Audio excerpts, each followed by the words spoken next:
Selamat datang di Tan Hari Channel. Channel tentang novel-novel yang sedang viral saat ini. Mohon bisa di-like dan subscribe ya. Terima kasih. Kalian masuklah dan tukarkan dengan koin abadi. Aku tidak akan mengikuti kalian. Orang besar itu berkata kepada Chen Ping dan yang lainnya. Chen Ping tidak punya pilihan selain masuk bersama Humazi dan Xiu Rui. Orang besar itu berjaga di luar, jadi mustahil bagi mereka untuk melarikan diri. Melihat ada yang datang, petugas pun langsung menghampiri dan bertanya, "Tiga, kalian ini menggadaikan atau menjual? Bagaimana cara menukar koin abadi di paviliun Tianbao?"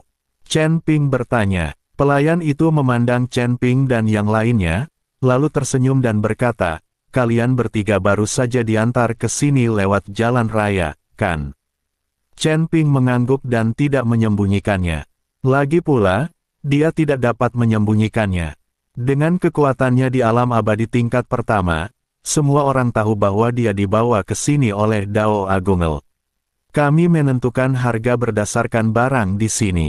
Anda perlu mengeluarkan barangnya dan biarkan kami memperkirakan harganya. Kata cowok itu, "Kalian memperkirakan harganya. Kalau kalian sengaja meremehkan harganya, kita tidak akan bisa membandingkannya, kan?" Kata Humazi, "Lalu Anda dapat memilih untuk tidak menjualnya. Apakah Anda terpaksa melakukannya?" Setelah berkata demikian, lelaki itu berbalik dan hendak pergi. "Kak, saya tidak punya barang berharga apapun, bisakah kakak membantu saya memperkirakan harganya?" Chen Ping menghentikan pria itu dan harus mengeluarkan beberapa barang yang tidak terpakai dari tas penyimpanannya. Chen Ping mengonsumsi banyak batu peri itu selama latihannya, dan tidak banyak yang tersisa, termasuk beberapa hal lain-lain. "Kalian berdua keluarkan semuanya juga." Chen Ping berkata kepada Humazi dan Xiu Rui. "Saya selalu berada di dunia sekuler dan saya tidak memiliki apapun yang berharga pada diri saya." Humazi mengeluarkan semua kain yang ada di tubuhnya. Xiu Rui mencurahkan segalanya sekaligus, tetapi tidak ada yang berharga. Pria itu melihat barang-barang beberapa orang dan tidak bisa menahan diri untuk tidak memutar matanya. "Semua barang milikmu ini nilainya tidak lebih dari 50 sen. Kata cowok itu, 50 sen. Mendengar ini, Chen Ping dan yang lainnya tercengang.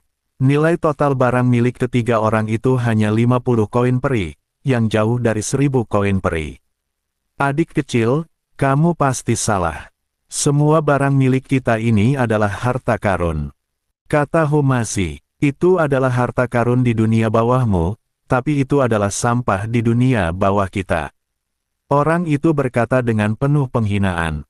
Kalimat ini sungguh menyedihkan. "Tuan Hu, apa yang harus kami lakukan sekarang? Jika kami membiarkan Anda pamer, di mana kami bisa mendapatkan koin abadi?"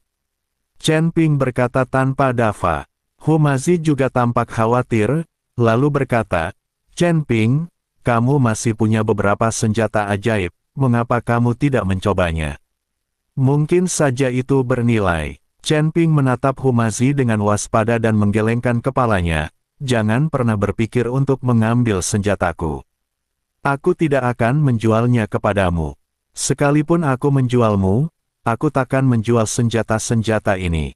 Chen Ping tahu bahwa tidak peduli apakah itu pedang pembunuh naga, busur Raja Dewa, atau lonceng berpola naga, ini semua adalah senjata penyelamat hidupnya. Dan ada cambuk iblis, yang merupakan senjata ampuh melawan iblis. Bagaimana kita bisa menjualnya? "Kak, apakah kamu menerima orang di sini? Bagaimana kalau kita menjualnya?" Chen Ping menunjuk Humazi dan bertanya pada orang itu. Pelayan itu menatap Humazi dan berkata, "Saya tidak menginginkannya meskipun gratis. Itu hanya buang-buang makanan." "Sial, siapa sih yang kau bicarakan membuang-buang makanan?" Humazi menjadi cemas ketika mendengar ini. Xiu Rui segera menghentikan Humazi dan berkata, "Tuan Hu, itu hanya candaan. Jangan khawatir, jika Anda benar-benar membuat masalah di paviliun Tianbao, kami tidak akan bisa pergi." Xiu Rui tahu bahwa siapapun yang dapat membuka paviliun Tianbao di kota itu pasti memiliki kekuatan yang sangat kuat. Melihat Humazi mulai marah, Chen Ping berkata kepada petugas itu, "Anak muda, bisakah kamu juga menggadaikan barang-barang di sini sehingga aku bisa menebusnya nanti?"